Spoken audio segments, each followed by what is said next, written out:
What's up, family? Welcome back to Out of the Darkness. I am Q. So once again, we've got a Senator, Rand Paul, in the Senate who is fighting against Trump. He's fighting against Trump's plan to use tariffs as a way to get other countries to the bargaining table. The United States has run under a trade deficit for decades now, to the tune now of over $1 trillion. What we've allowed other countries to do is get away with getting us to buy their stuff, but they don't want to buy our stuff. And we can't have that. In addition to that, we've shipped all of our manufacturing overseas. We've sent trillions and trillions of dollars worth of jobs to foreign countries, things that could be manufactured here in the United States. But because of cost, we've offshored those jobs.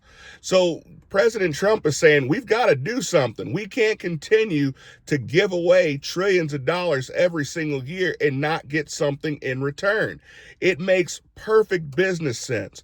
But Rand Paul is now trying to urge the Supreme Court to shut down the Trump's tariffs. Now, let me be fair and let me be clear with Rand Paul.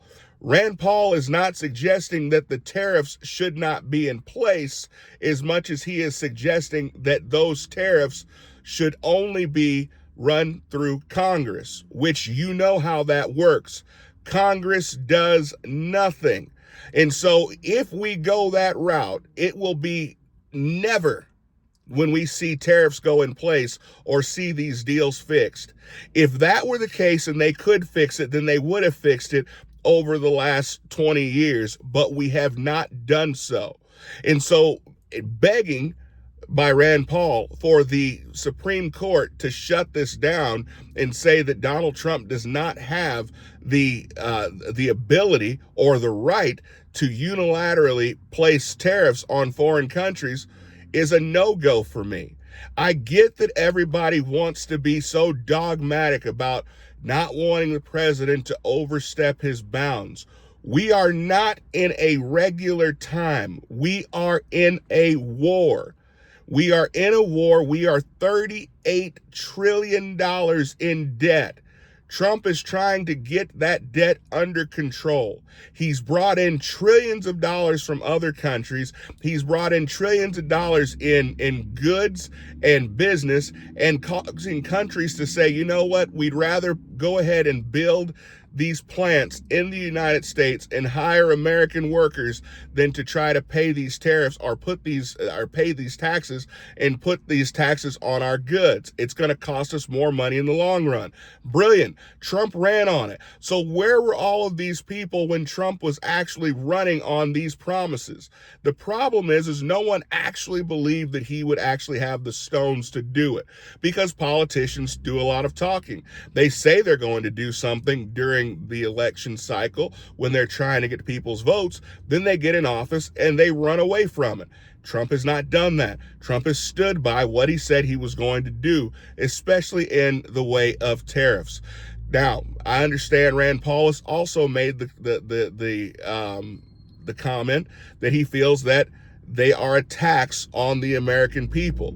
And he says now we are reaching the point of taxation without representation. Absolutely not. We signed up for this. The American people voted for this. We realize that we are being used because we are the world's largest consumer. So to say we'll buy your junk, but you won't buy our soybeans, you won't buy our wheat, you won't buy our vegetables and our agricultural products, you won't buy things from us, but you want us to buy every piece of junk that you make and ship into our country. You won't buy our cars.